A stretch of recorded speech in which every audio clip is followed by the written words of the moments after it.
Buonasera e ben ritrovati con il TG Flash di New Sicilia, di seguito i titoli più importanti del pomeriggio. In apertura l'inchiesta sulla frana di Niscemi che vede indagate 13 persone, tra cui gli ultimi 4 presidenti della regione.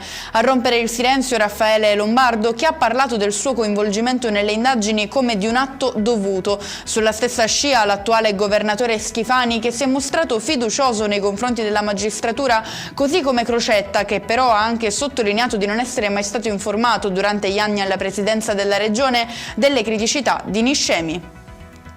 Dimostrerò la mia totale estraneità alle accuse, replica così l'ex PM ed ex presidente della Corte d'Appello di Palermo Gioacchino Natoli, accusato di aver insabbiato l'inchiesta mafia appalti nell'ambito delle stragi del 92. A puntare il dito contro di lui il procuratore di Caltanissetta De Luca, ascoltato in commissione antimafia nell'ambito delle indagini sulle stragi di Capaci e di via D'Amelio.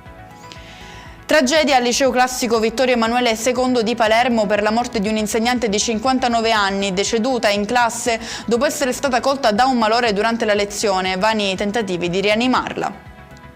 Proseguiamo ancora con la cronaca nera. Trovata morta in casa a Carini, nel Palermitano, una vigilessa in pensione. A fare la scoperta i suoi ex colleghi insospettiti dal prolungato e inusuale silenzio della donna, morta un mese prima del ritrovamento.